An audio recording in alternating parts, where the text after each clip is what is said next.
8 months ago at Daytona, the Continental Tire SportsCar Challenge set out to decide bragging rights in the toughest crucible of all, racing.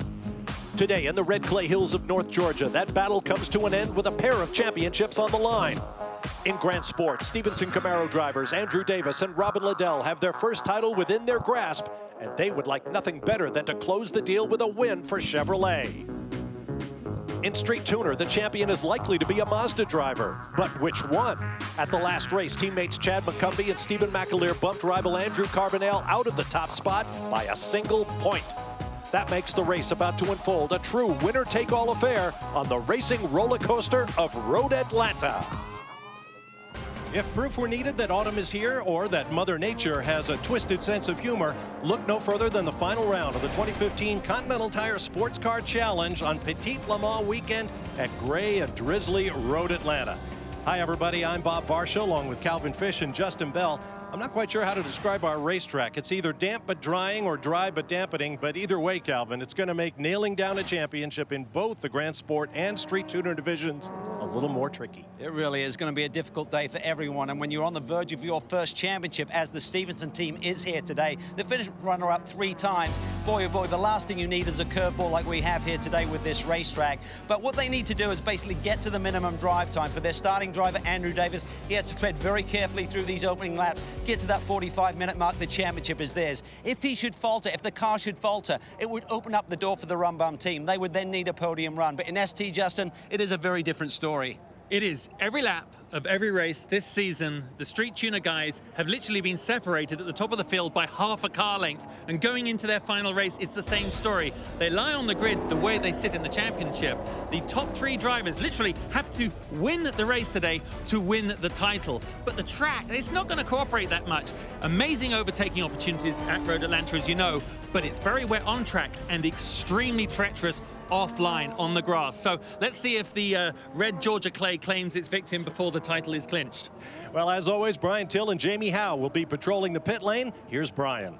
Well, thanks, Bob. You know, you talk about Street Tuner, the championship leaders, Chad McCumbee, Stephen McAleer. They start on pole, qualifying washed out, but they think they have a very good Mazda in these wet conditions. And both McCumbee and McAleer, very good drivers in the rain. And McCumbee feels like when he starts this race, if he can lead to that first pit stop, he's got big faith in Stephen McAleer to bring home the victory. If they win this race, they will definitely win this championship. Jamie?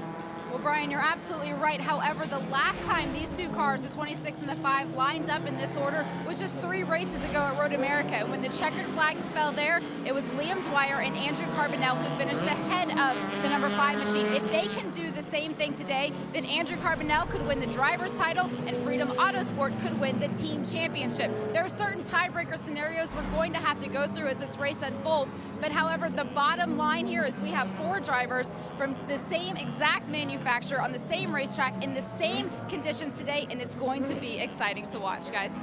No question about it. Thank you, Jamie. Road Atlanta celebrates its 45th birthday this year. Tell us about it, JB. Well, it's an epic track, isn't it? 2.54 miles long, demanding elevation changes, high-speed S's. It's got a long back straight with some amazing overtaking areas, but don't go off. That wet red clay will swallow you up, and I think we're in for perhaps quite a lot of yellows during this race because this track is a true test, Bob.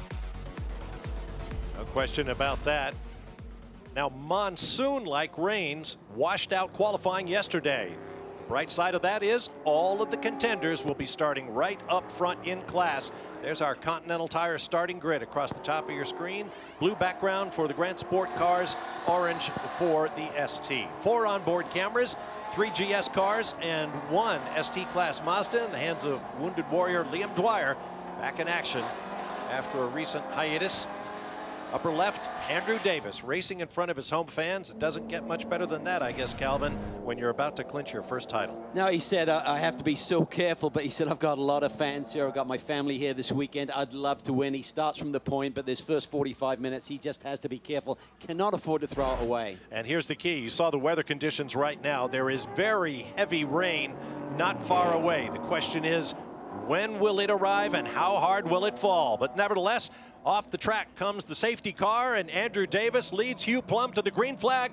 We are green and racing at Road Atlanta, and we're seeing contact already. Yeah, I think that was Matt Bell and one of the Nissans there getting together as they came through that final turn, and it was a kind of not a neat start there, Justin. No, but I think the starter and the clerk of the course gave them a little grace on that, because just get through the front straight and the first turn without incident, and so they allowed them to space out a little bit coming down the hill. Green. As you can see, heavy rain on the top of the hill there. Oh, there's a spinner right at the front of the pack. Yikes. 31 cars around. It's Ethan Lowe, I believe. This is the separate start for the Street Tuner division, a larger class than Grand Sport. Tell you what, he got a tap too. Yeah, not many people up there. Yeah, Calvin, not many people could get away with a start coming down the hill at Road Atlanta and not get hit by anyone else. That was very fortunate for him and the rest of the field. I guess those starts kind of mirror the conditions we've been seeing all week here at Road Atlanta. About 45 miles north of the city of Atlanta. Some cars in the pit lane already for a tire change. Meanwhile, up through the S's, through turn 5 and over the rise comes Chad McCumbee. There's a guy. Dwyer's having a nice start here too, up into the second spot from his front row starting position, and these two have spread the rest of the field here on this opening lap. And getting back to Andrew Davis' start in the GS class, he didn't want to have any trouble down in turn 1. He literally took off, and that was the main thing, is tick the boxes here today, get through that first turn cleanly and try and separate yourself from the rest of the field. Number 158, Jade Buford at the controls of that GT350. Going around to complete lap 1. Here's another look at the ST class start. He just loses it by himself there. 5th car in line there, just try to get on the power and just loses the rear end, loops it around. Everyone relatively slow at this stage of the game, so not too much drama there to avoid him. Everybody being very careful, and with good reason, because the conditions are changing by the minute. These guys had their last practice quite some time ago, so they're still feeling out the racetrack. And I think some of these guys are out on the dry weather tires, essentially a slick tire versus rain tire, so that may be the separation that we're seeing right now between the various runners in the two classes. Gavin, you're exactly right. There was a lot of confusion before the start. Cars down on the grid, some cars on slicks, some on rains. We saw the 15 Multimatic just in changing to rain tires. The 158 you were talking about, Jade Buford, he had the rain tires on at the start, as does the number 6 Camaro up front. That allowed them the grip, and they're beginning to pull away. 18 car stopped. Is that in the S's? Yeah, you never want to see anyone stop On the back straight, yeah, just off turn 7. See the leaders go through, and we're going full course yellow. Water in the electrics or something like that, because that is a strange place to stop. This is going to hurt the guys who felt that the track was too wet for slick tires, because if it stops raining, I don't see we see a lot of precipitation coming out right now. So this will allow the guys who are on basically the dry weather tires, like I believe the Rum Bump team certainly is, because they've dropped back in the order. That will allow them to close the gap. The track could dry a little bit, and it could come to them. I think I see a little stream of fluid on the right-hand side there. Well, one way or another, we're under our first full course caution of the event. A tip of the hat very early on to the hardy fans at Road Atlanta. We'll be back.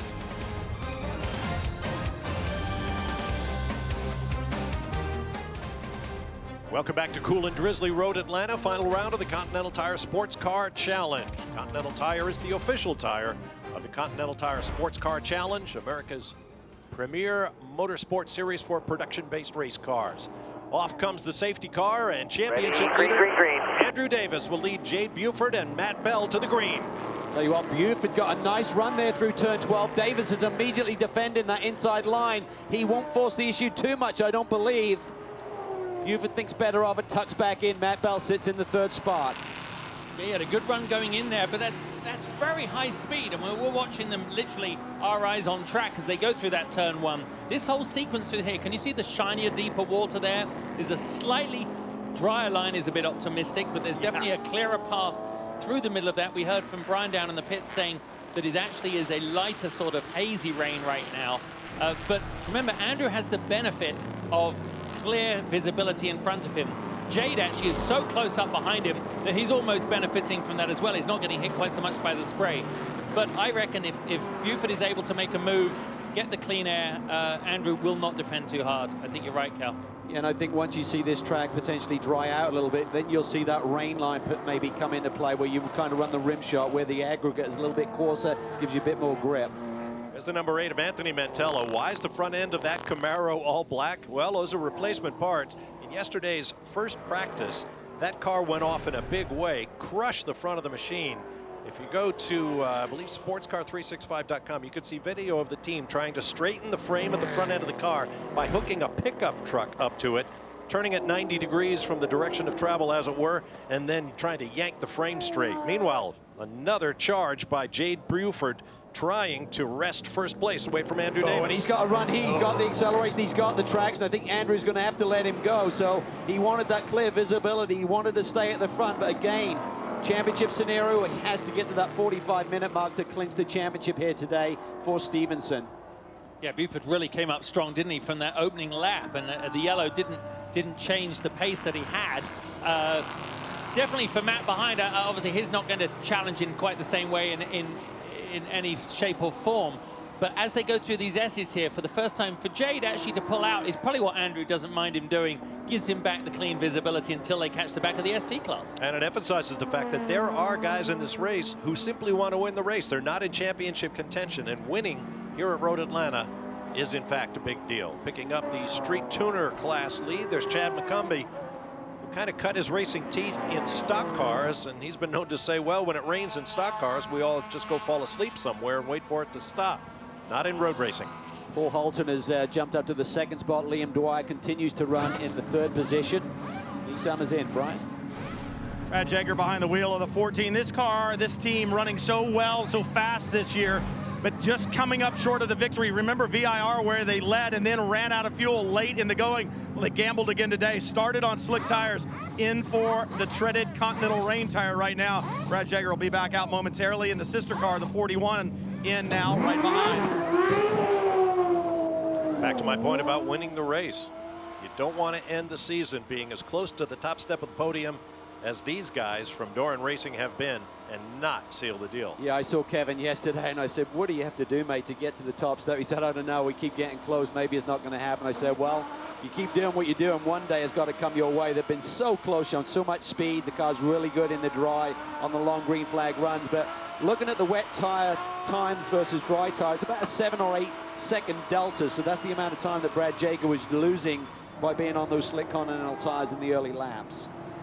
Here's Hugh Plumb in the Rum Bum Porsche 911. See, he again looking very sort of like being very careful. They're going through that, yeah, being very careful through that final corner, JB. He's on the slicks.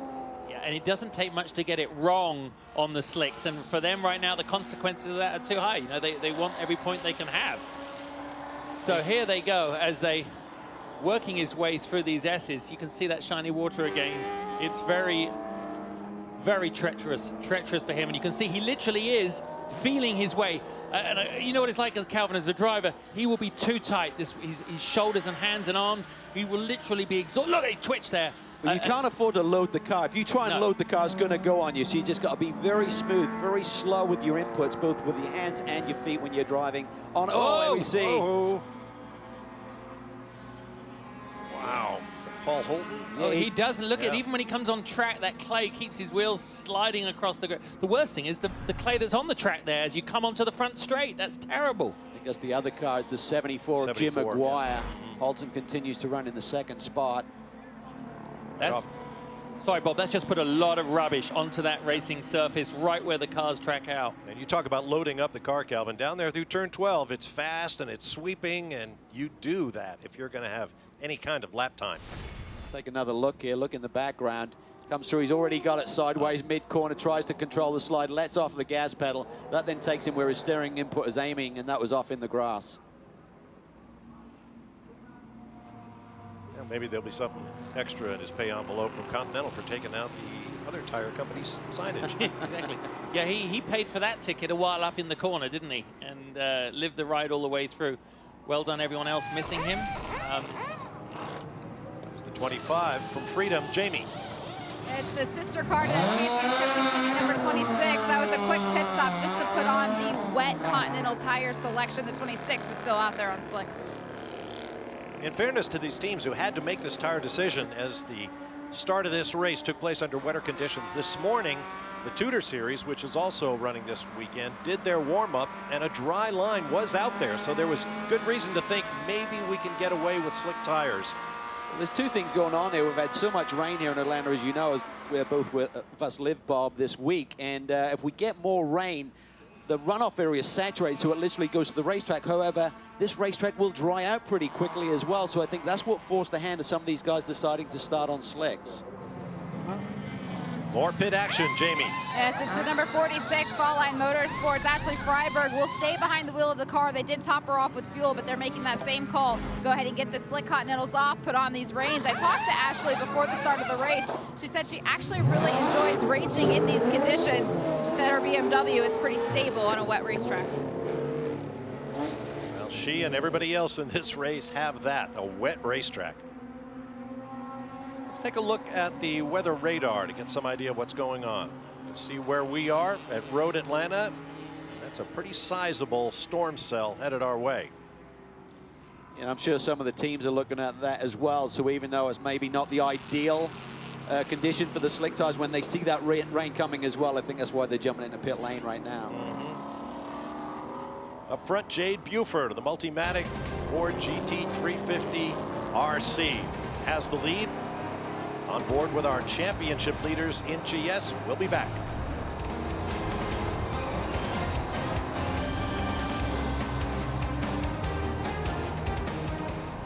Back at Road Atlanta, 1 hour, 53 minutes and change remaining in this final event of the Continental Tire Sports Car Challenge season.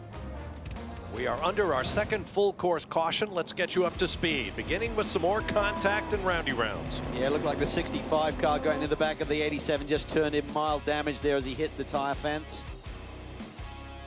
And not long after that, Carlos Contreras in a Rebel Rock Porsche came to a stop on the uphill between turns 10 and 11. Came in, flipped the master switch. Quickly, the engine fired. He was back on his way. That safety car is off. Jade Buford.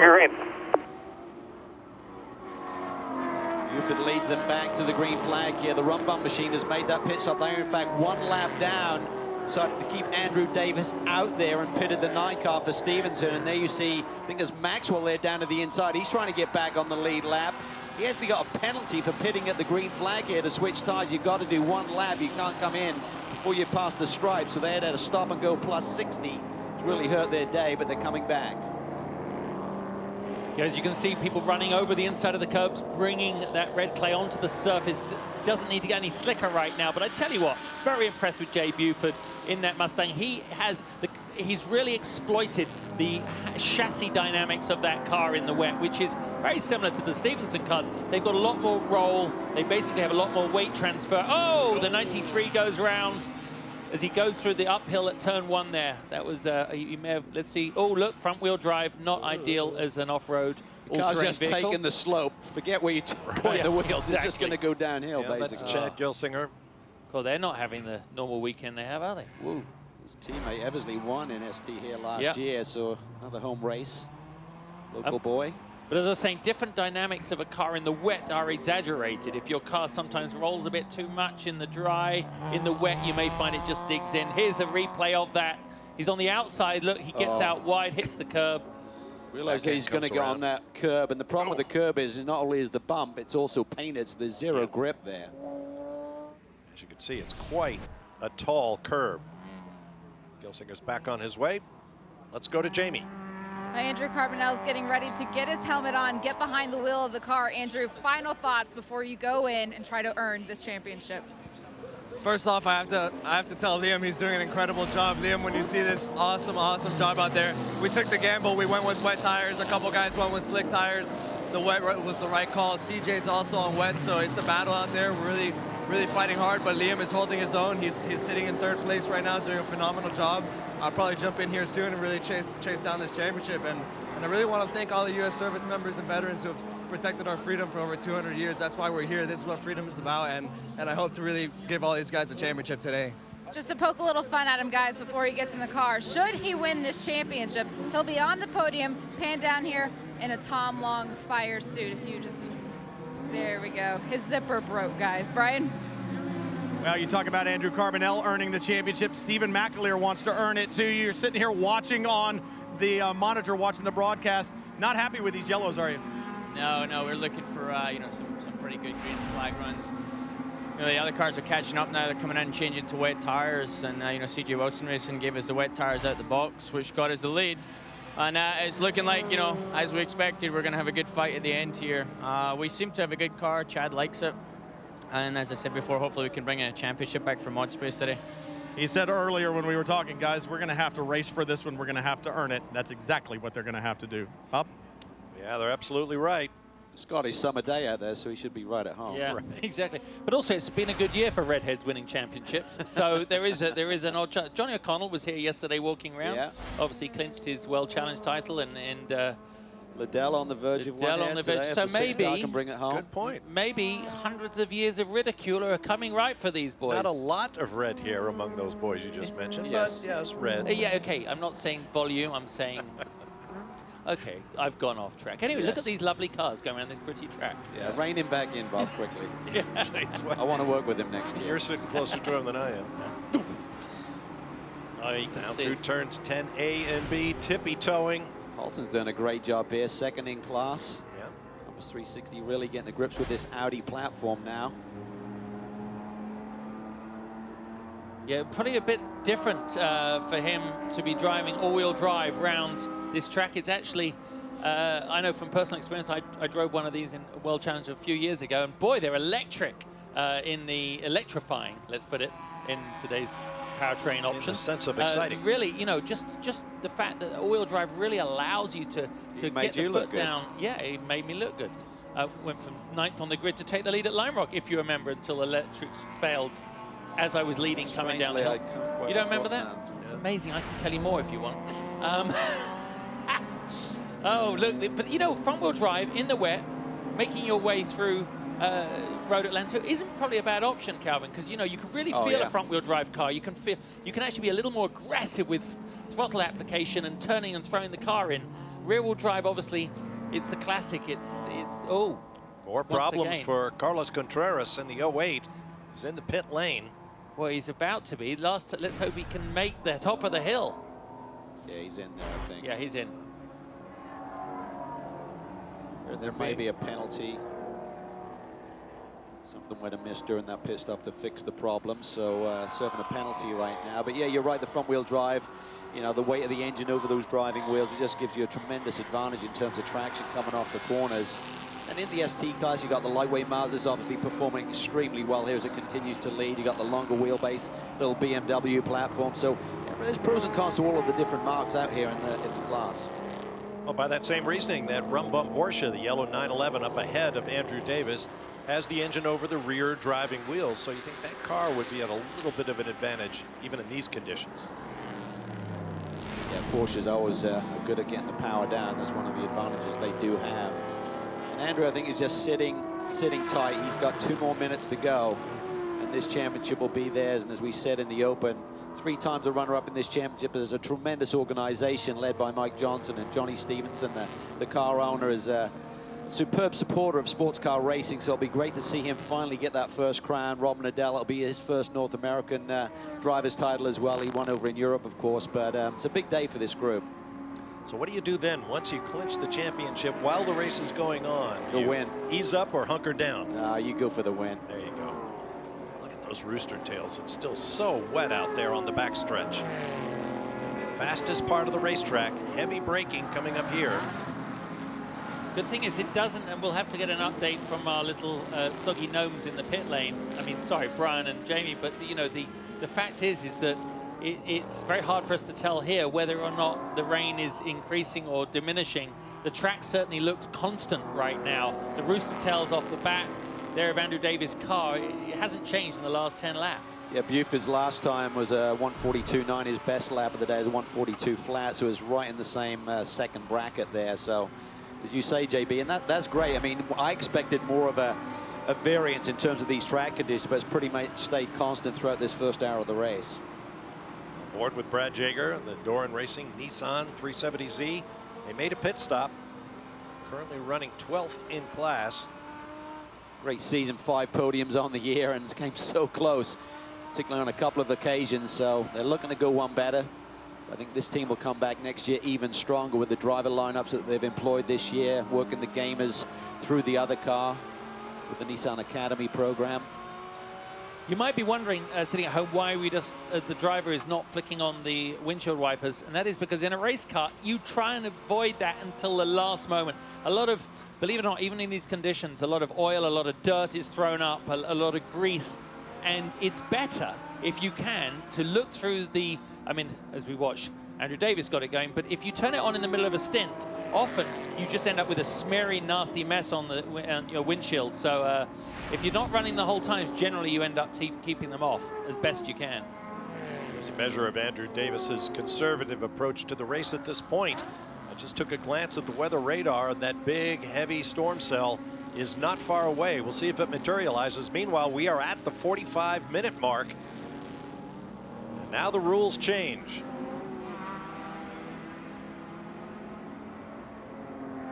Chevrolet has now clinched the manufacturer's title in the GS category. Davis and Liddell just clinched the Drivers' Championship too. So now that the gloves are off, they can go get them. And as Andrew Davis said, he wants to win in front of the home crowd. So no need to be cautious any further. And we'll see if this changes his pace at all. Andrew lives in Athens, Georgia. Easy drive from Road Atlanta. Clinch this championship with that man, his co-driver Robin Liddell. It'll be headline news in Athens. We'll take a break. Stay with us.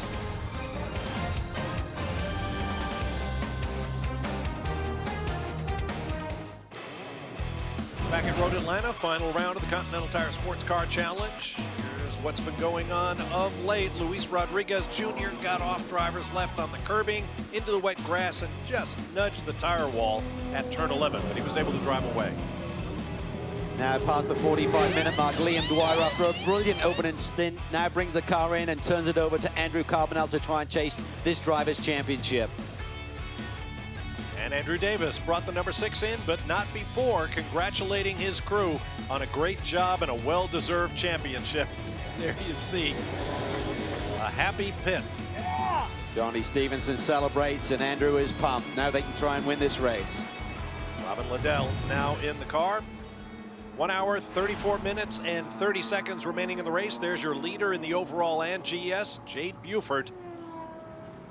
And that Mustang G3 350 RC. As JBU said, just a great drive here by Jade. I know the car's working well, but he has executed and made all of the right moves. Certainly Andrew Davis gave him a bit of a hard time in getting by, but he took it cleanly and was patient and just got a car that's really working well. He's getting through the traffic very well as well. And I think hats off to everybody out there. Very hard in the wet. You're so almost macro on the way you're looking at the track, just trying to work through your line, trying not to put a foot wrong. And when you've got someone coming up behind, that's actually what you need. Now, in that car, in that truck, you can go wherever you want. Not too good mid-apex, but definitely good when you're in trouble. Fuel mileage isn't too good. Fuel mileage not good. 12 stops in a 2.5-hour race. But let's go down to Brian with probably a very relieved and happy Andrew Davis.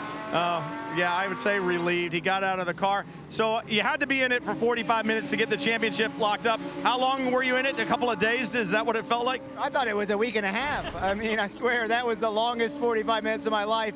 Every lap after that last yellow, I kept waiting for Mike to come on the radio and tell me that we had cleared the time. And every bit of traffic I encountered, it was just a heart attack, basically. But you said this is very different. You've won championships before, but you said this is different, and you told me why. Why was this one so difficult? Why was it so difficult to wait for that 45 minutes? Well, in 2011, when I won the championship, I was the aggressor. We were behind in points, so it was full attack mode. Here, we were trying to hold on to a very large margin. But, you know, it's not that I don't have faith in my Stevenson Motorsports crew, because they're phenomenal, and they're why I'm here and why we've gotten to this point. And our Camaro Z28R was running flawlessly. We've got a great rain setup. It's just Lady Luck. I know how she works in this sport because I've been watching it for so long and then been doing it for so long. I'm just so proud of the team and just so thankful to say I'm the champion of this Continental Series. Congratulations. He said they've been here before. Yeah, they've ended up second several times, so they were nervous until that 45-minute mark. Yeah, you play offense as well as defense in motorsports. Robin Liddell trying to take it home, maybe grab the victory. But they had to dig deep, didn't they, Calvin? I mean, go back 3 or 4 races, the way the balanced performance adjustment performance was, it was really not going in their favor. Yeah, and certainly the Rumbum team had tremendous momentum, and then that disaster for them at Coda when they had the whole radiator and a DNF, and that's what created this big point spread with 1 round to go. So totally different dynamic to what it could have been, but that's racing. It's a season-long championship, and you've got to be there week in and week out. 4 wins on the year as well, so they didn't, you know, kind of backdoor this one. They went out and earned it. Plunging downhill to turn 10. Moments ago, there was contact on board the number 15 GT350 RC Scott Maxwell. Contact at turn 10. And he turns that ST car. LaRue there behind the wheel, and they don't take kindly to that. And I think what's happened is Scott Maxwell has got back on the lead lap. He's got around Jade Buford. The 2 Multimatic cars were a lap apart, and he was trying to set sail and force the issue a little bit there down into turn 10.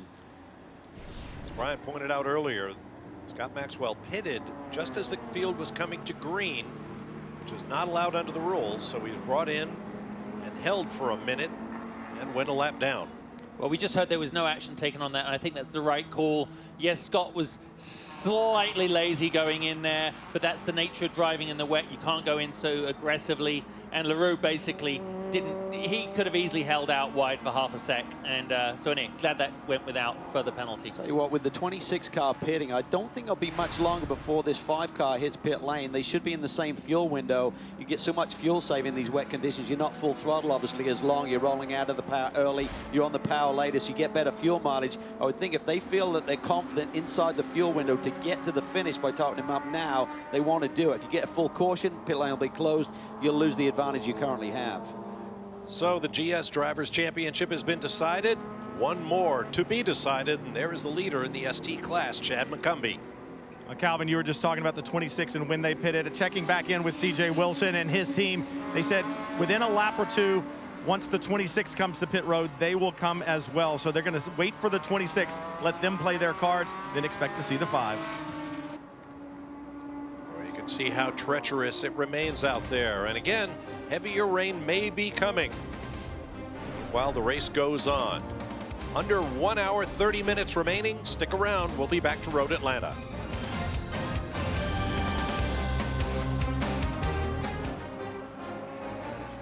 Welcome back to increasingly damp Road Atlanta.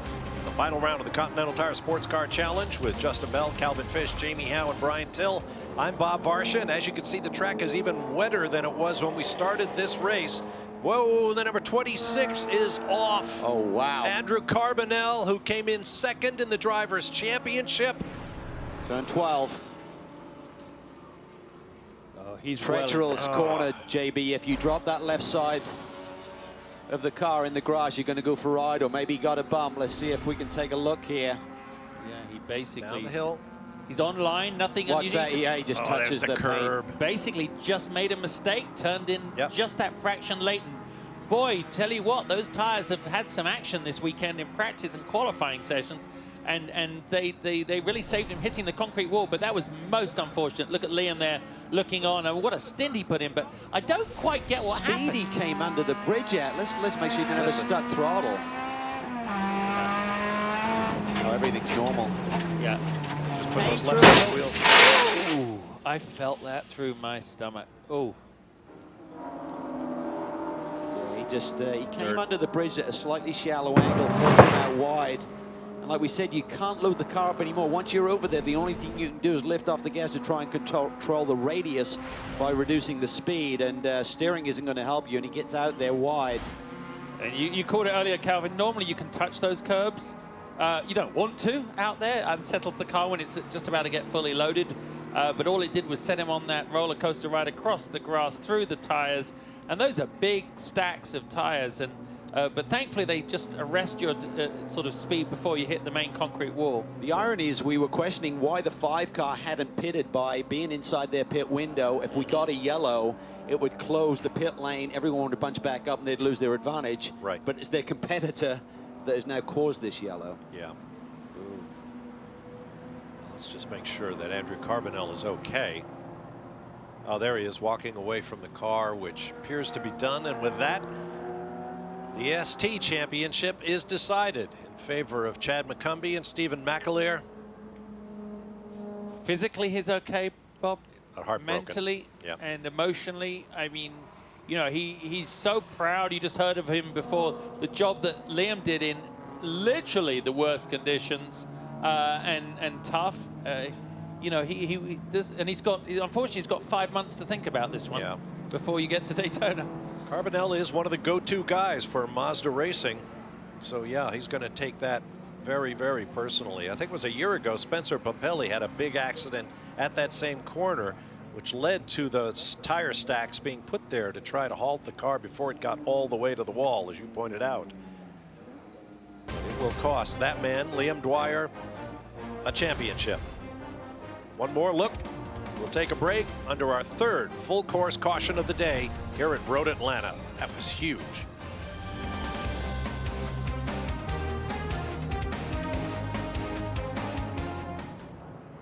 Welcome back to Road Atlanta under our 3rd full course caution. We had 4 in this race last year for 12 laps. We've had nearly that many thus far, and there you see teams taking advantage of the opportunity to pit. Brian. Jade Buford in the 158 brings that GT350 RC in, and Austin Cindric takes over. Cindric never really with a lot of rain time this weekend, and this is going to be an experience for him as he heads back out, but he has learned well so far this season, Jamie. Well, Ashley Freiberg now just put the net up for Trent Hinman. It was a very quick driver change. Fuel still going in. I believe they did swap out a couple of these Continental tires as well. Quick pit stop for the number 46. It's having a hard time getting it going, though. Yeah, and they had a shorter fill there, Jamie, so I think they're going to beat the 158 out and the 9 car as well, because remember, they'd made that pit stop earlier to change the tires and top up with fuel, so that was a big advantage to have when you all come into pit lane together. Here comes the 158. Side by side with the 6. Yeah, fighting it out. Oh, boy. Interesting to see, guys. The 158 did take tires when they did the driver change. The 6 did not, and if my memory is correct, which that's a question mark for sure, I don't believe the 6 has changed tires from the original Continental Rain tires that they've started on. I think you're right about that. As you go on board with Robin Liddell in the 6. Robin has put in some spectacular performances in wet conditions here in this series over the last 3 or 4 years, so expect him to try and get this car back to the front, chase down Trent Hinman. Jamie is in the Freedom Motorsports pits with, no doubt, a disappointed Liam Dwyer. Yeah, you called it, Bob. Disappointed is a pretty good word. Liam, you weren't in this Drivers' Championship, but as a team, how heartbreaking is this moment? It's tremendously heartbreaking, Jamie. It's, you know, for the team itself, but for Andrew himself. You know, he was still very much in the Drivers' Championship, as we know. And for it to go like this, it's truly disheartening. I really feel bad for Andrew. You know, he was running a great stint there, running down leader, going to unlap himself. And unfortunately, stuff like this happens when you're pushing really hard. You know, this is racing. And this will be our only finish really out this year outside the top 10. But I really can't be happier for this team, as disappointing as this is. If you want to make this the exclamation point of the season, it is what it is. But if you look back at the entire season, top 10 finishes all season long. Got 2 podium finishes, a win at Mazda Raceway. The Freedom Motorsports Mazda MX-5 team has been absolutely exceptional all season long. The cars are phenomenally prepared. The cars are always fast. They're always up front. I can't thank Mazda, Continental Tire, and Freedom Motorsports enough for this opportunity. You know, we'll be back next season and see if we can't get that championship. We look forward to seeing you back. Thank you, guys. That's a great point that he brought out, Bob, is that he was chasing the 5 car. They've gone a lap down because of their pit stop, which is normal because you lose a lot of time here as a relatively short lap. So they were still in good shape, but he saw that 5 car. He was thinking, I got to unlap myself to try and win this championship, and was pushing really, really hard. The 5 is in. Brian. Chad McCumbee will be handing over to Stephen McAleer, but guys, don't give these guys the championship just yet. Still need a top 10 finish to wrap it up in treacherous conditions out on the racetrack. That being said, Stephen McAleer, very, very good in wet conditions. Fuel only here in the Mazda. No new Continental Rain tires going on, and it's busy down here in the ST portion of pit lane.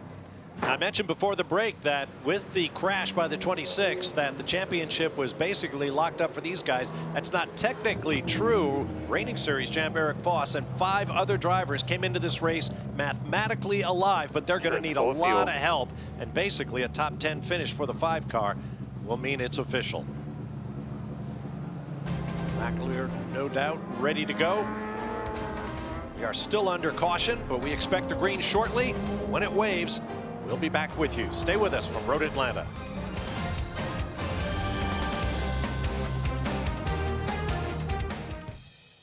Back at Road Atlanta, we'll get you up to speed in anticipation of the green flag. Moments ago, this wild spin resulted in that contact. And so Brad Jaeger found himself with damage to the right rear corner. He is in the pits being serviced as we speak. Some of the work they've done thus far. Watch this. When in doubt, give me the hammer. Is that in the way of the wheel? Nope, we're about to pry it off. And trust me, that's exactly what they did, but they're still trying to clear the exhaust, which was bent in that rearward impact. This is going to be a shootout, Bob. We have got some great drivers behind the wheel now, and everyone should be good on fuel to the checker. Rain has let up just a bit, but we are still more Road Atlantis than Atlanta as Trent Hinman leads Lawson Aschenbach, Robin Liddell, Austin Cindric, Kyle Marcelli, and Mark Wilkins under the green flag. Marcelli looking to the inside of Cindric there, down into turn 1, moves up into the 4th position. Yeah, it was a nice solid move that was, as the water is definitely running across turn 1 there. Oh, look at him out wide, sliding that little Cayman up the hill there. Down this, you can see there's a lot more standing water, even through that yellow flag period we just went through. The drivers, of course, have to seek their way through it on this opening lap and not yet give up a position to the guy behind. So these cars pushing, you can see Trent Hinman definitely using, oh, look at it. Everyone's sliding their way through. You can see under braking. Trent's making the most of a clear windshield. That's what that's his pace advantage right now. And you really, down that back straight, are going to have to find some clear. I reckon they're going to be 3 abreast as they go down the back, trying to find a way past. Yeah, and you're really the guinea pig. Yes, you've got a clean windshield, but you're touching these puddles for the first time. Someone behind can gauge how you handle it as to what sort of speed they can attack the corner with, as you see Wilkins there in the Gulf livery Camaro looking for a way through. Young Trent Hinman, as a BMW junior driver, has been traveling the world this year, going to places like Zolder and Nürburgring that a young driver could only dream about. Now here he is on home soil, leading the way, hoping to get a victory to lift the spirits at the Fall Line Motorsports team. They are used to success. They haven't had a whole lot of it this year. His co-driver, Ashley Freiberg, is with Jamie. And Ashley just said, guys, that she was going to have a heart attack waiting for this checkered flag to fly. Ashley, on the cusp of the first win of the season, you guys have a pair of podiums. What condition is the car in under the rain conditions that we see today? We actually, when we first went out, we set up the car for dry because we were watching races before this and noticed that the dry line was actually drying up as cars ran over it. So we even went out on stickers at the beginning, but obviously it's wet, so we've just slapped some rain tires on it, and the car is really solid. As you can see, we're running first now, and I'm really nervous right now. I really hope we can hang on to it to the end. Coming into this season, you were hoping to gain some experience, get up to speed with the rest of the professionals in the field. What grade would you give yourself now at the end of this season if this were a test? Yeah, it's tough to give myself a grade per se. I guess what I'd really say is that I think I've done a good job in terms of learning and progressing each time out. It's really my first full year in this car, and it's been great to be driving with Trent, who's got a lot of experience. Driving with Fall Line Motorsports, same thing. They've worked on this car for like 7 years now. So to have that type of experience around me, I've been trying to extract as much out of it as possible throughout the year. And it's definitely been an improvement each race, so I'm happy with that. It's been neat to watch the progression. Thank you. Ryan? They're going to have to fight with a very strong Camaro if they want to get up front. Matt Bell sharing that car with Lawson Aschenbach. Now, big congratulations to the team for the championships that they've won, but you and Lawson still looking for a win on the season. How special would it be to go out here at Road Atlanta and get that win? Oh, it'd be awesome. You know, we've had just all the bad luck. If either side's had bad luck, it's been aimed at us, which is good because the 6-car guys have been with this team for a long time. They've been trying so hard to get a championship, and It looks like right now they've got it. And, you know, big congratulations to Chevrolet for the manufacturer title, and big congratulations, obviously, to Stevenson Motorsport for the team title. So that's huge for them. But, you know, it's tough out there. It's slick. It changes every lap. Our car's not perfect for the rain. It was really good at the Glen. It's not exactly ideal right now, but you know what? Lawson's one of the best guys in the wet. He's one of the best guys in the dry, to be honest. So he'll do a really good job with it. I have no doubt. He's doing his best. The BMW is fast, but I'm pretty sure he's going to give him a good fight by the end. Stevenson Motorsports looking for another victory, this time with the 9, Bob. And look for the sweep. Here's the tricky part. Yeah, see look that at those puddle. Rivers right there. Inman's just try to keep the car straight as you get through there. Look at that, Lawson Aschenbach really sideways. Tell the guy's looking strong right now is Marcelli. Yeah, his car looks very planted coming off those corners, but he's also learning a little bit from the slip slide and the guys in front.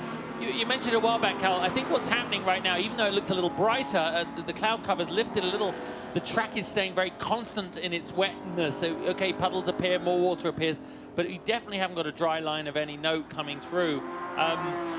These cars right now, you can see a little power slide coming off there. It's very challenging, very demanding. And in this series, we've seen all year some amazing last gasp passes. Lap after lap, they'll push each other. Right now, to go past is such a calculated move that you can see Marcelli's really setting him up for the downhill here. But how late do you brake? How late do you brake without going in the side of him? And He's getting in there really deep. Liddell tries to give him enough room, just good smart driving there. Problem realized if he went to the apex, there would be contact, so turned in, but gave him a path there to get through the corner as well, and that's what it's all about. Yeah, Kyle setting him up actually there. He backed off a little so he could come under the bridge so he can get harder through the last corner, and he's got a nice shoot coming onto the straight, but traffic may play a part there. Slower Stico down the inside. Look how late he put on his brakes. That was fantastically done. Yeah, perfectly timed there. Just left enough room to gain sliding sideways. Yeah, this is good stuff. You don't want to be on the outside there, mate. Whoa. 55 minutes to go. I'll tell you what, if the racetrack gets wetter or drier, that can change how your car works compared to the other cars out there, Bob. So if you're a little bit stiffer setup, this racetrack starts to dry out, that could come to you. So don't think just because the car's dominant right now is going to stay that way to the checkered flag here today. I think that puddle down there at the bottom of the S's is only going to get worse as it mixes with the red clay here in North Georgia. Right now, Trent Hinman looking good, but we've got a long way to go in the final event of the Continental Tire Sports Car Challenge in 2015. Stay with us.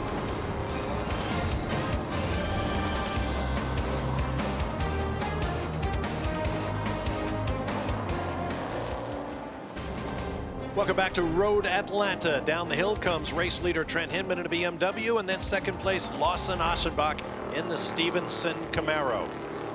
Lawson is the subject of this edition of Continental Tires For What You Do. And his career thus far, as well as his life, proves that parents can send their kids on their way sometimes just by keeping them from hurting themselves.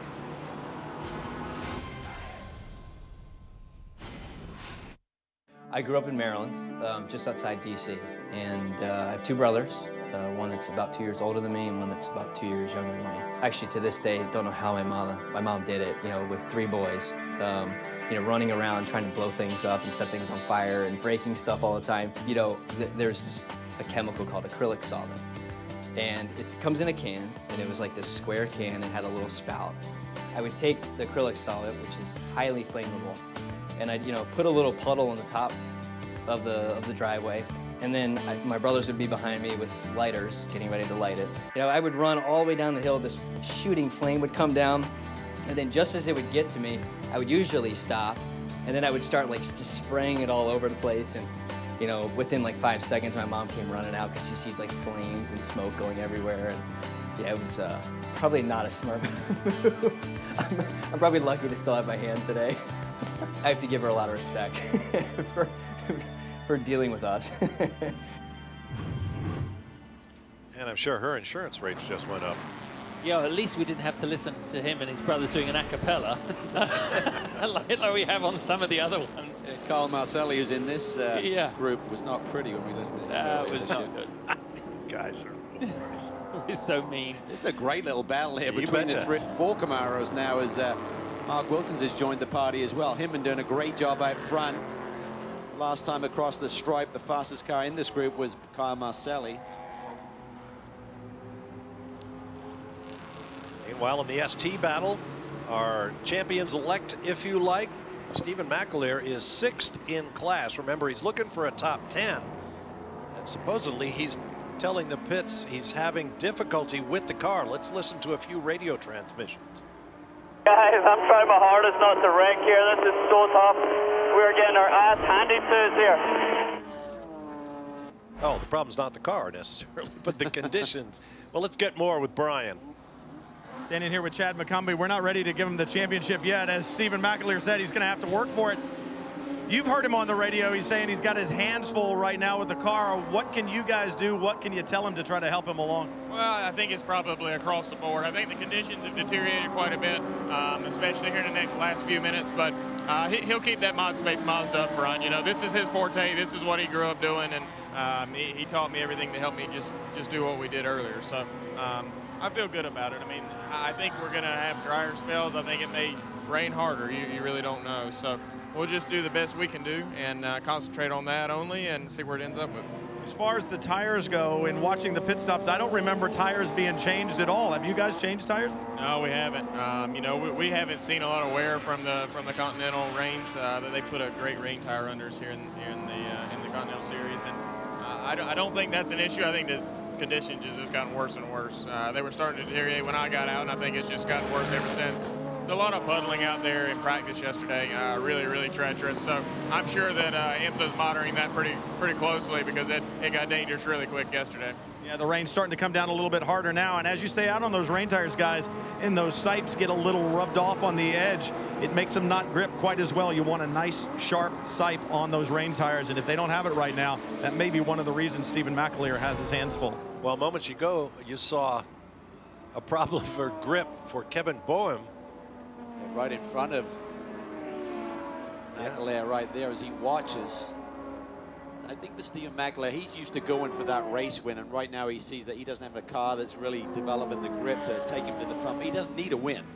He just needs to keep that car up in the top 10 and keep it clean. So he's just got to be patient, be talked to on the radio, and just given the big picture of the championship scenario. And he just picked up a spot when Boehm went off. So that will help. Here are the championship points as they currently run. 18-point gap for McAleer and McCumbee after the 26 of Andrew Carbonell and Liam Dwyer went out of the race in a big accident. 45 minutes to go. Now here's what Eric Voss would have to do to defend his championship. Win with the number 5 12th or worse.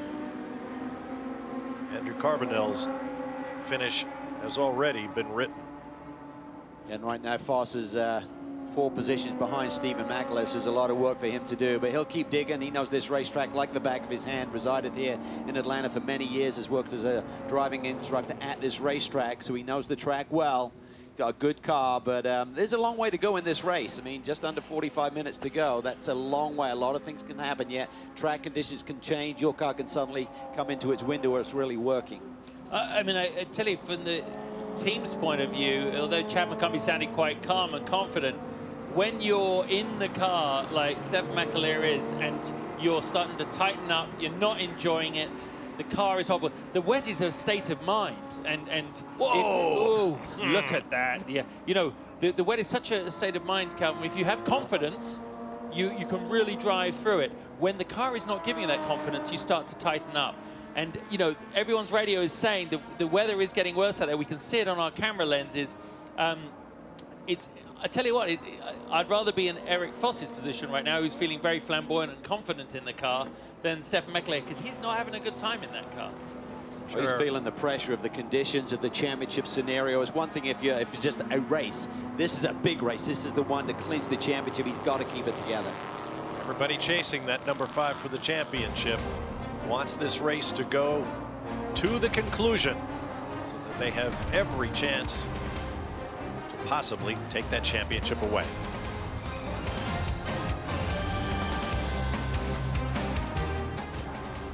Welcome back to Road Atlanta for The rain continues to fall more and more heavily as we get into the final 40 minutes of the final round of the Continental Tire Sports Car Challenge for 2015. There's the overall race leader, Trent Hinman. Second place, Kyle Marcelli in a BMW and a Camaro Z28R, respectively. Then Robin Liddell, newly crowned drivers champion, with his co-driver Andrew Davis in the second Stevenson in the first of the Stevenson Camaros. And Teller Autosport having a great day here. They're running second and fourth position. Wilkins has got around. Aschenbach is now putting the pressure on his teammate Robin Liddell for that third position on the road right now. And Marcelli is chasing down Trent Hinman. And I tell you what, Trent's done an awesome job. He's the defending class champion in this series. And he's been over to Europe, as you mentioned, Bob, and I'm sure he's had a lot of wet weather driving time while he's been over there, as you typically see that on a regular basis. So that'll just add to his experience level in these sort of conditions. A quick shout out there. I think you can see the flagman standing just at the entrance to the tunnel there. Everybody here, remember, volunteers make racing go round, and the safety crews, obviously they're part of the traveling squad, but also our camera guys who headed out a few hours ago wearing all sorts of wet weather gear to stand there and bring these pictures to you. So a big thanks to all of them for what they do while we sit here in the dry watching it. Amen. And all the work they've done all season long. One other thing to factor in here, when we last had our pit stop, they are right on the outside of the window, being able to get to the finish without needing a splash of fuel. So I wonder who's doing a good job out there and trying to save fuel at the same time. As the conditions worsen, JB, we save fuel, right? We save fuel, but it's also harder to put your finger on what that calculation is. Right. Very easy when you know a lap time, 122.6, and that's their average, and you can calculate that. You can't calculate for the wet. You basically have to run to the light. Well, as Calvin mentioned, Mantello Autosport having perhaps their best weekend of the year. With more, here's Jamie. That's right, running second and fourth right now. Anthony, seeing your two cars out there running so well in these conditions, as a team owner, what goes through your mind? Winning. We were looking for a win this year. We've been off the podium the whole year, and this could possibly be our last race together in IMSA. So we're looking for a win. Kyle's pushing real hard out there, and so is Mark. When you say something like this could be our potentially last race, why is that? What would change? We're moving on to different cars. We're not going to follow through with the Camaros next year. All right, so things to come, guys, but good results hopefully today. Brian? When you talk about things to come, the weather is what may be getting worse and more rain may be coming. We were talking about new rain tires versus used. This is a new Continental rain tire, you can tell. And look how deep the sipes and the grooves are and how sharp these edges are on this brand new rain tire. This is going to channel water very well from out from underneath the tire and away. But look at this used tire over here. These sipes not nearly as deep.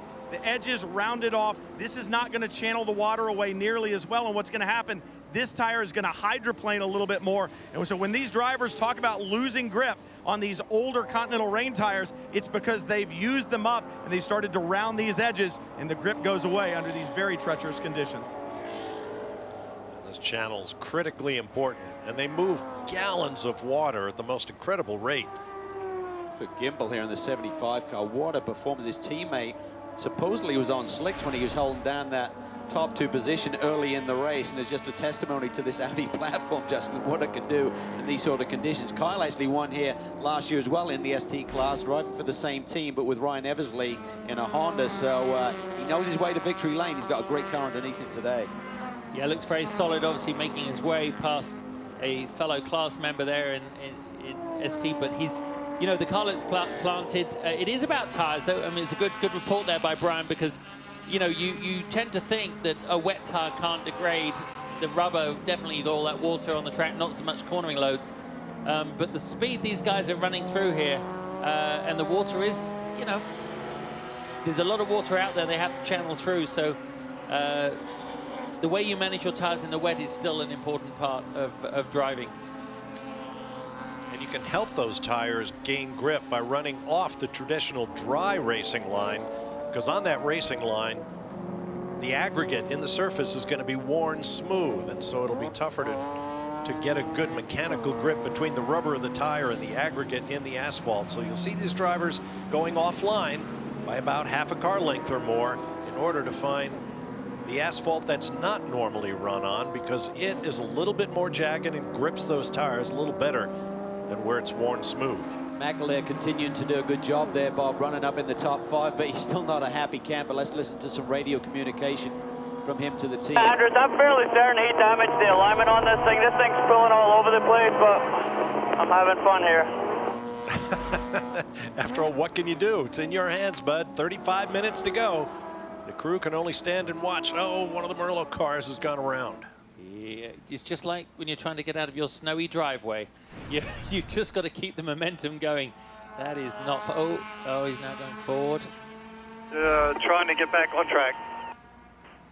Climbing the hill, I believe, out of turn 1. Right.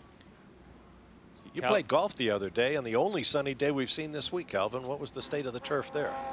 The turf wasn't good after I'd finished with it. Yeah, kind of dug it up a little bit. Yeah, I was trying to get a tune-up for the charity golf, Austin Hatcher Foundation charity golf tournament on Sunday, but the conditions is really wet. As you know, Bob, we've had several days of rain here in the Atlanta area, and that doesn't allow for the typical rain to be saturated into the runoff areas. It basically is saturated already. It goes to the racetrack, and then in the downhill section like you're seeing here in the S's, that's where we're getting the puddling, the streaming right down there into the break zone in turn 4. Well, Audi runs on the lead in the ST category. Brian has more. And Paul Holton down here watching Kyle Gimple out in the lead. But Paul, you guys kind of rolled the dice a little bit in the beginning. Slicks, how difficult was it in these conditions out there on slicks for your opening stint? Thankfully, we are an all-wheel drive car in the Audi S3 with a lot of weight. So honestly, it wasn't that crazy, but that was also, it was raining a little bit lighter. There wasn't any standing water on the track when I was out there. Right now, I think it's become a little harder. It really is indicative of needing wet tires at this point. I don't think we could be doing it on slicks right now. Yeah, rain tires a good choice, but what a lot of people don't know, this is a brand new car and obviously relatively new to this style of driving. How difficult is it to adapt to endurance racing? How difficult is it to develop a car throughout the season when you know you're a little bit behind going in? Well, the big difference coming into the season was the difference between endurance racing and sprint racing, where I actually have to give a car to someone at the end with brakes and with tires and with fuel left in it. And that was a big adjustment throughout the season. Another big thing was actually developing the car. Coming into the season knowing we were not going to be the quickest, which is really, really, really frustrating for me. So finally we've got the BOP where we want it, kind of. And we're actually pretty quick here. We're quicker in the dry. We're really quick in the wet, thanks to our car. That Wacho and the aero paint on it making it really slippy. Looks like we've got a car stuck in the gravel, but they're right. Their all-wheel drive is doing well for them today. Jamie? Well, Greg LeFou's running 3rd right now, which means Eric Zimmerman, you're watching on with a smile on your face. You're from the Atlanta area. What would a podium finish mean to you? This is just an incredible day. It started out being really difficult going out on slicks, and we weren't sure if we made the right decision or not. And then we changed to rains, and it was just like a whole new sheriff in town. It was a whole new experience. And all of a sudden, it was easy to pick off the laps. I've been to this track multiples more than any other track, so I've got just so much familiarity with the nuances of it. And to go out at the end of the season on top or on the podium, I just got chills as I was talking about it. The team obviously likes to have fun. We'll look for a good result, guys. Well, there's a big hit. It's Foss. Yeah, Eric Foss trying to defend his championship. This will be our 4th full course caution. You also saw the 65 of Brett Mosing, who went off in turn 1, went off again in turn 10. May have a tire going down. This looks like a replay of what happened to Andrew Carbonell. Yeah, this is more typically what happens. There you can see the impact once again. He was basically completed the turn, but just got those outside just on the white line as he's turning in. That's what you normally see. The one with Carbonell earlier was a much more dramatic running off the road. Well, the crews will attend to Eric Foss's car. You see him climbing out. That's good to see. We'll take a break and return with more Road Atlanta.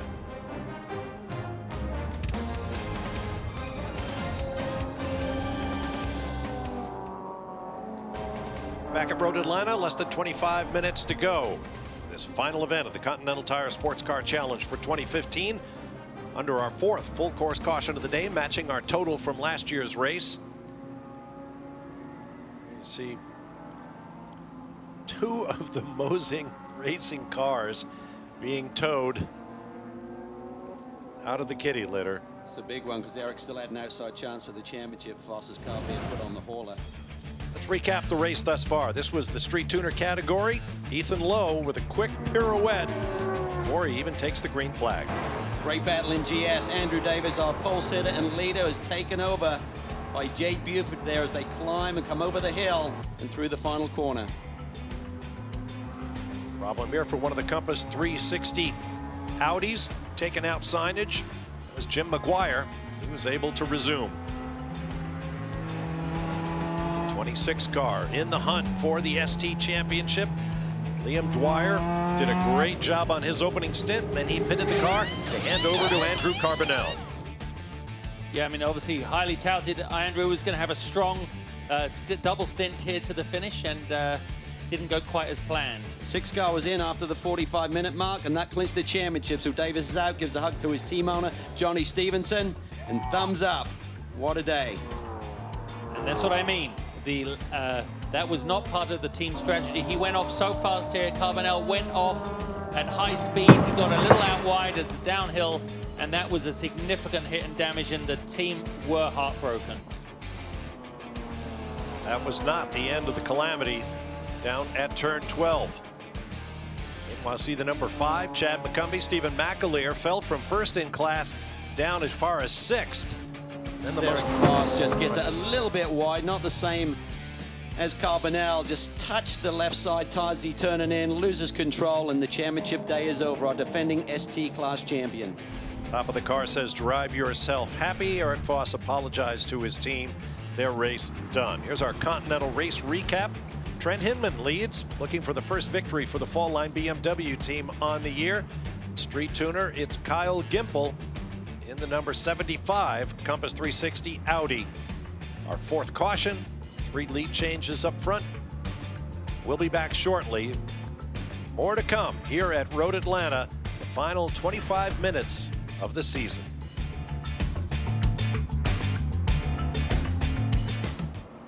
Green and green. Back at Road Atlanta, you see Robin Liddell move out of line from 3rd place. He's going to pick up a position as we go green following our 4th full course caution of the race. He was ready for that. Now the 2 Mantella cars go side by side down into turn 1. Is Wilkins to the inside, but Marcelli responds and takes the position back. Trent Hinman there at the front. He is got that clear windshield. He's got clear visual, but I tell you what, he's got a mirror full of spray and action behind him. That was a brave move by Robin Liddell there to take that position. And I was just thinking, they've got the championship locked up. We know they want to go for the win, but I thought, what do I do here if I'm Robin Liddell? Well, Robin did it. I'm not sure I would have. Yeah, you put it all on the line. That's a nice position to be in because it doesn't matter at this stage if it goes a bit pear-shaped. So you can see there, Hinman really pushing really hard to try and develop that gap once again. The BMW is really hooked up in these conditions. Yeah, as you said, he's seeking out the line, pushing it. You really are yes, you've got a clear air, but you've also got, you're the first guy on the scene of each corner after that restart is new for these guys. The conditions changing every single lap here. Billy Johnson, he wants more. Yeah, he is. Yeah. I'm not sure the car right now has the pace of the front 4, but he's certainly going to give it 100%. Billy Johnson's actually won the final race of the championship year in 2013 at Lime Rock, and last year here with Ian James in a Mustang, and here he puts the pressure on Mark Wilkins down the backstretch. Look, that's a nice move. Takes a lot of confidence. They are moving very fast down that back straight to emerge from that spray ball. Look at that, Bob, as he comes down in there. Good driving. Yeah, the other thing you noticed as they were going down that backstretch is how close the spectators can get to that high-speed backstretch. You heard some radio commentary there very briefly from a spotter saying turn in, turn in. A lot of these guys have a spotter there in the turn 10 area, so with the spray, they can actually know if the line is clear to turn into the corner. Actually, a relatively new thing in sports cars, only been introduced really thanks to the influence of our partners, you know, and sisters over at NASCAR, really. Circle track. Sports cars, we never had it. I mean, 10 years ago, I don't think really only the top teams would have that. Look at him. Tell you what, a lot of pressure there.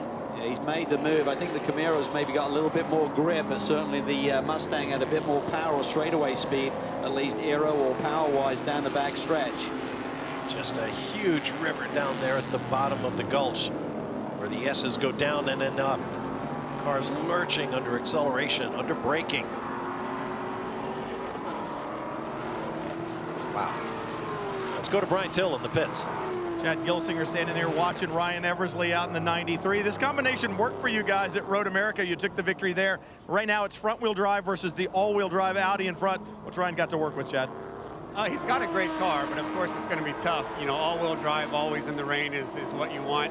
But Ryan knows this track like the back of his hand. I mean, I think he's got more laps here than maybe Pompelli out there has equal. But anyway, he's got a lot of laps here. So I think we have a really good shot. I wasn't happy about the yellow. I mean, it got us closer, but then it got everybody closer to us. And, you know, people sometimes aren't thinking out there. So hopefully he can, you know, gain some ground, but it's going to be tough with all-wheel drives. You say he knows this racetrack, but he also knows the driver in front of him. It was his co-driver here last year when they took the victory. What's that do for a driver when he knows the guy in front of him and he knows maybe where the chink in the armor is? Yeah, I mean, you know, it's good and bad, right? Because you don't want to battle too hard to where, you know, you screw up somebody that you respect and, you know, that you've ran with. But at the same time, like you say, he probably knows Kyle's strengths and weaknesses. So, you know, we'll see. It's going to be tough, but, you know, I think we got a really good shot. We're just really happy that, you know, the car stayed in one piece. I was out my whole session on dries. And, you know, so really we wanted to do it in one stop. And it's working out. This is the kind of weather we were hoping for, so got our fingers crossed. Ryan Eversley right now playing chess with Kyle Gimple out front. Bob? He is, and he's a real hired gun. He's one of the best in the business. But I tell you what, it'd be easier if they're in the same cars. But I mean, Kyle Gimple has a different gun this year with that Audi, and it's all going to be really tough to beat him here. Ryan was 15 seconds, lost about a second and a half there, Bob. So the pace is to the leader right now. Final minutes of the season coming up. We'll take you to the checkered flag shortly here at Road Atlanta.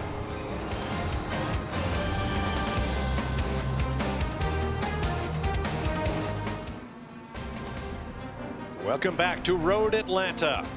Now 11 minutes remaining in the 2015 Continental Tire Sports Car Challenge season. We have seen two great championship battles, as well as the battles for the race wins. There's Trent Hinman, hoping to pick up the first of the year in the fall line BMW.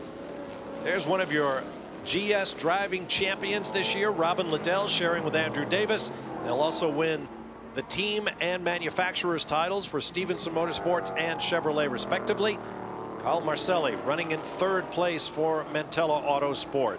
Everybody putting everything out there on the racetrack. We've seen championship contenders fly off the road trying just that little bit too hard.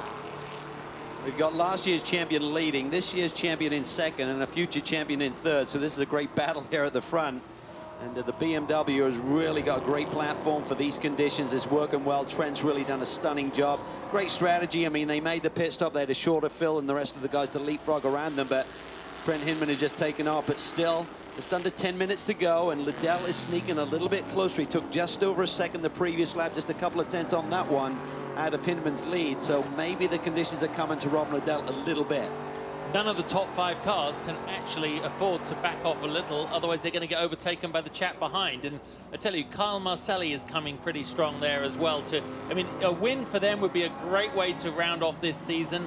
You know, talented young driver, and he can see there's the lead. It's 2.5 seconds up the road, so you're going to push for it. But Billy Johnson, his car, he drives very well in the wet too. So I tell you, one little drift, one little side, touch the curb, and you've just lost a position. Or traffic. I mean, there's still going to be some traffic potentially play a factor here in the last few minutes. Watching that battle up front, I keep thinking, a few years ago, Trent Hinman was driving what we call school cars, just learning how to drive a race car. Robin Liddell back then was driving these cars. There's a huge experience gap up front. Even though Trent Hinman is the reigning series champ, he co-drove with John Edwards last year, a factory BMW driver. They were split in the championship points because of a drive time issue that has been rectified in the championship. So now we'll see co-champions pretty much from here on out. To Brian. And down here in the C.J. Wilson camp with C.J. Wilson. Now we've talked to Chad McCumbee, we talked to Stephen McAleer, but for you, C.J., if they can come away with a championship, I know maybe it's not the World Series, but to this team, they've worked like it's the World Series. How special would it be? Well, it's huge, you know. I mean, a lot of people don't see the conditions and see how bad it really is. These guys are soaking wet, they're sweaty, they smell like gasoline and oil, and that's just today. You know, we go through a lot of stuff to get these cars ready. It's been a lot of hard work over the last couple years to get the development there. where we can get everything from, you know, the ABS and the shocks and everything like that working as well as we can. But it's Andrus' birthday today, so I just want to say happy birthday to Andrus. He's so nervous right now, but I'm excited. This is fun. This is fun, and he brings the competitive spirit from baseball to this team. And if they can win this championship, guys, the future looks very, very attractive to move up to another category. And CJ Wilson has big plans for his team and his own future in motorsports now and beyond the end of his Major League Baseball career. Oh, but opposite ends of the spectrum here. Andrew Davis had to tread very carefully at the beginning of this race to clinch the GS title. Mackley's got to do the same on the back end of this race. Just bring it home. All of the contenders have had trouble here today, so just keep doing what he's doing. Even though he wanted to win to go out on a high note, top 10 championship is what he's after. No gain for Robin Liddell on Trent Hindman on that last lap. Keep the pressure on though, Bob, because I mean, you're right there. One right little set, that bin W, he's having to work it. Trent is having to drive, I mean, as they all are, but you can see the bin W's definitely moving around a lot, especially down these uphill, down the downhill S's you're going to see in a minute. He is the, if you like, the wet weather pioneer to the guy behind, because you've got a great spectator seat sitting in Robin Liddell's spot, watching how he navigates the water and seeing how, you know, you just have such a huge advantage. But watch the BMW now as he comes through here. Big twitch right now as he goes through there. Whoa, as it catches, and it's predictable because it's been doing it every lap for the last 20 laps. Yeah, but, Liddell is closing down now. He is closing down, and there's probably about 5 laps left in this race, looking at the time and their lap times they're running. So I think for Liddell, he's going to need some help with traffic, I think, because Trent seems to be up to the task. He seems very poised and not making mistakes right now. But when you look for the first win of the year, JB, it doesn't matter how much experience he's now got. It still makes it hard to bring it home. Say what Trent would like right now is for that Mantel Autosport Camaro and Kyle Marcelli to come forward and get Liddell busy. Meanwhile, in ST, Gap's closing up here too.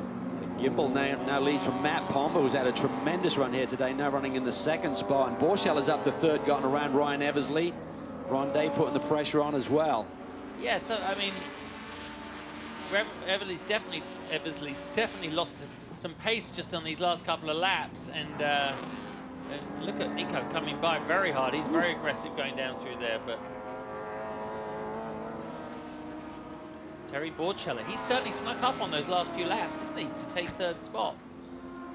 Yeah, I spoke to his engineer, Jim Bell, and he said, you know, the car should be good. What's the weather going to do? I said, your guess is as good as mine, mate.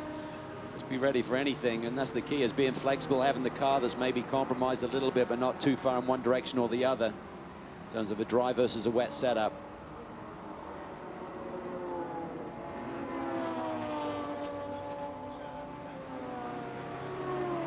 Figure out where these guys are relative to the GS and overall leaders. How much racing they're going to have to do after the GS checkered flag waves.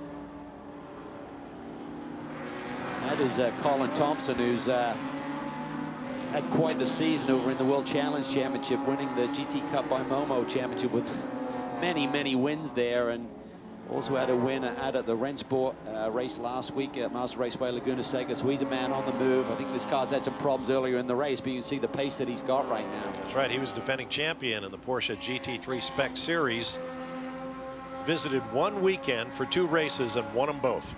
So he is a talent.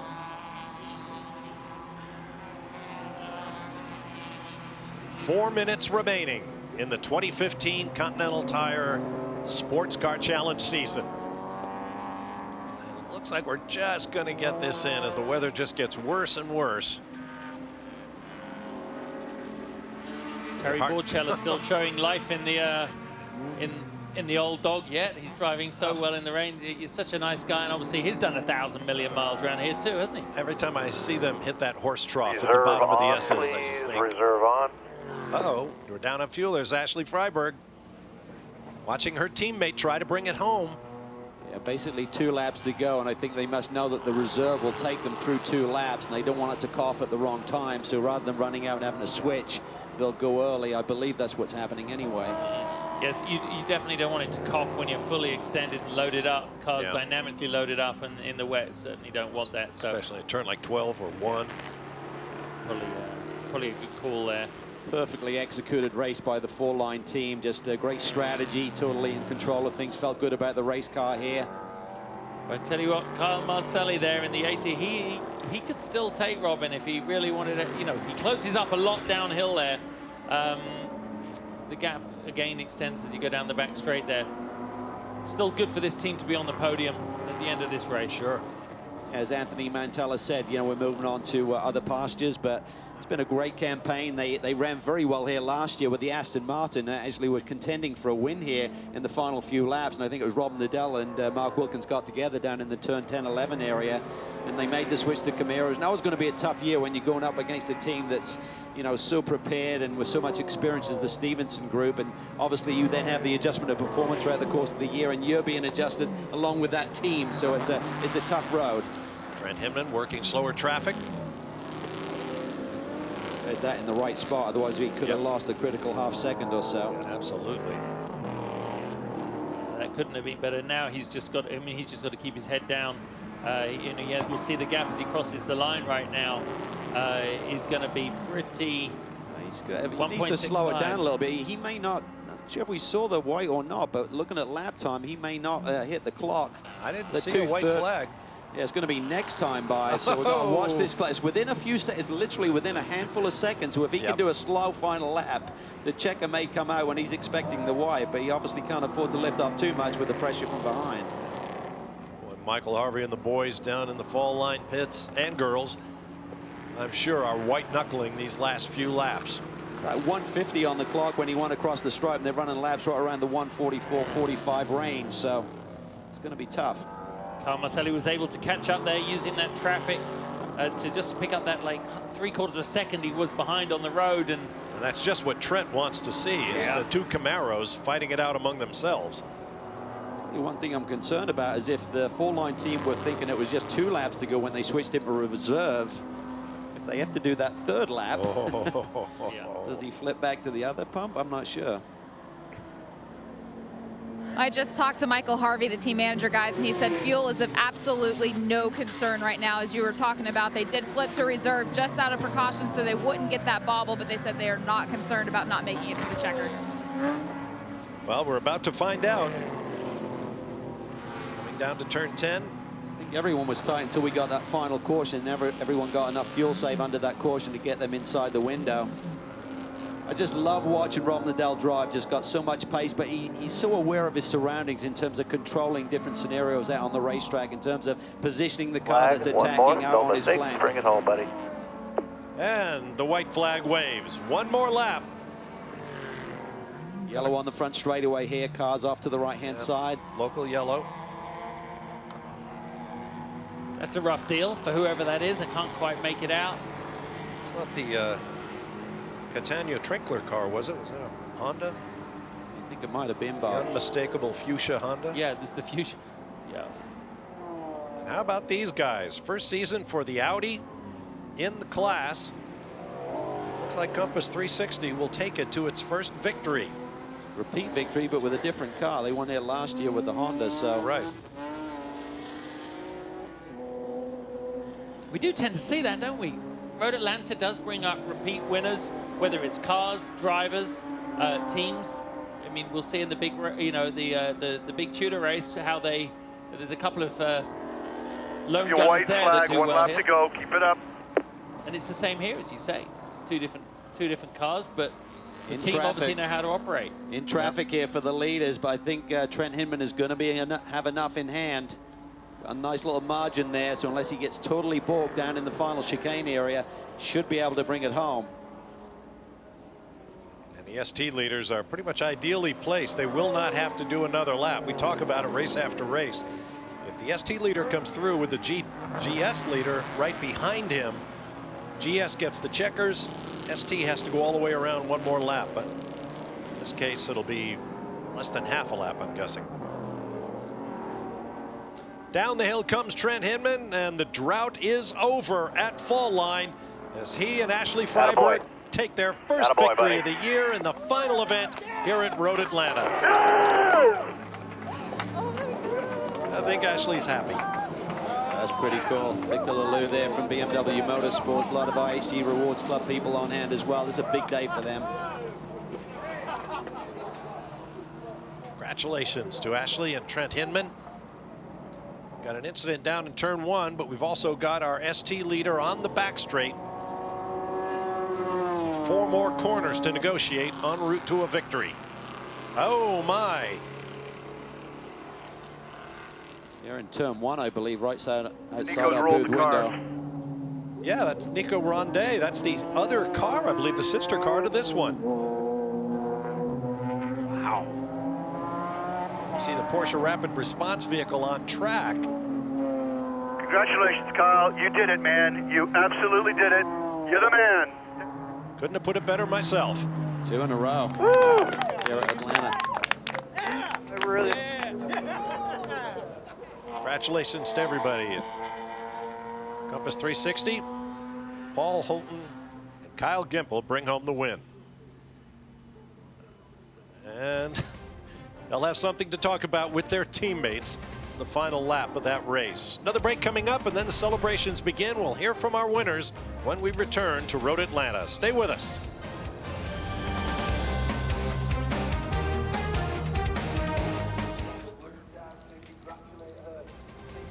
Back at Road Atlanta, Trent Hinman climbs out of the winning Grand Sport BMW for the Fall Line team. Winning never gets old. While we await our winner interviews, is it too early to start talking about the 2016 season? It begins at Daytona International Speedway in January. More on that in a moment. First, here are our unofficial results in GS. Great mix-up. There you see BMW getting their first win of the year. 3 Camaros in the top 5. Billy Johnson, a strong run in 4th position. And Street Tuner. Well, you can see Paul Gimble, Kyle Gimble, Paul Holton really had a wonderful race. The Audi certainly fared better than its sister car at the end of this one. And Paul Holton reported to the Compass 360 team that he was okay despite that car winding up akimbo. Let's get down to Jamie and hear from our winner. As Trent Hinman adjusts the collar, make sure you get that Continental logo right side up there. Trent, your first time bringing the car to the checkered flag on the top step of the podium. What went into play to get the win today? It was unbelievable, but I think it really came down to the starting stint.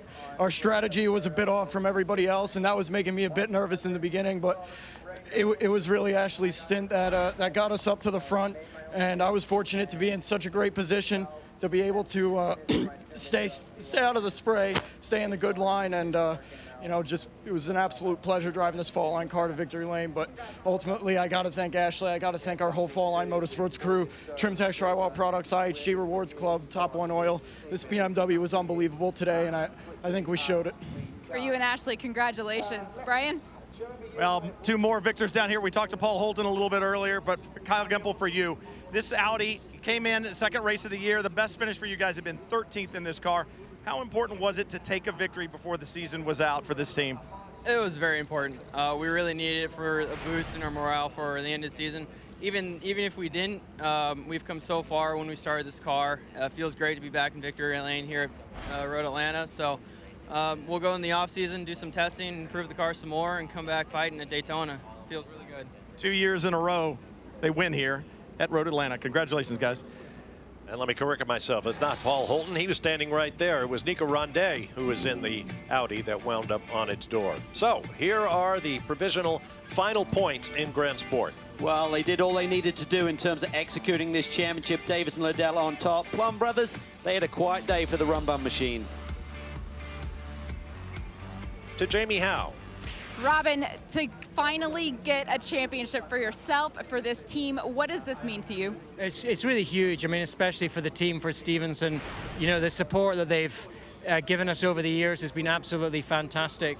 You know, Johnny and Susan, they're just unwavering in their commitment to us as a team, to, you know, Chevy and Pratt & Miller with the programs that we've had over the years, and it's reaped a lot of success, but now, you know, we really want to you know, now getting this championship for this group is just phenomenal. And, you know, to do it with Andrew, to do it in the Camaro and the Z28, you know, the Continental tires today and the wet conditions were really, really good. We didn't change tires at all. We stayed out there all the way through. And the conditions, I have to say, were marginal. They were really treacherous at times, but everybody was just trying to hang on and do their best. And obviously disappointed not to get the win today. We pushed hard, but delighted with the overall result. Congratulations, guys. Brian?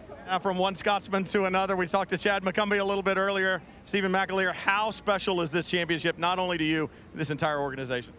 Oh, you know, it's amazing. This is our 3rd year running here. You know, we're super excited for CJ Wilson Racing. You know, that was one of the toughest races I've ever had, just to keep the car in a straight line. We had some sort of brake problem going on at the end. But, you know, we're super psyched for ModSpace and MAZDA. And, you know, I can't thank Chad enough. He's done an amazing job this year. Takes 2 drivers to win a championship. And, you know, we're really, really excited about this. We're going to party tonight. I want to thank the CJ Wilson crew, Continental Tires, and hello to everyone back home. Thank you very much. It takes 2 drivers, but it takes an entire team, and this team won this championship this year, guys. That they did. Now here's a look at the provisional points in Street Tuner. Yeah, well, certainly they got the job done, and everyone had a problematic race. Carbonell, we saw the crash there. The 17 car was never really on the pace or in the picture today, and Eric Foss, he had a big moment too. Dan then turned 12, so it really cost these guys the opportunity to catch them up, but a great result for the championship. Here's a look at the 2016 schedule, and it all begins on the final week of January at Daytona International Speedway. Daytona Rising. Wait till you see what $400 million has done to the old track. Then Sebring, Mazda Raceway, Laguna Seca, all the spectacular tracks across North America and Canada where the series races. We want to thank you for joining us today and this entire season of the Continental Tire Sports Car Challenge. It's been great fun. This is certainly a fitting conclusion. For Calvin Fish, Justin Bell, Jamie Howe, and Brian Till, I'm Bob Varsha. We'll see you from Daytona in January. Until then, so long from Road Atlanta.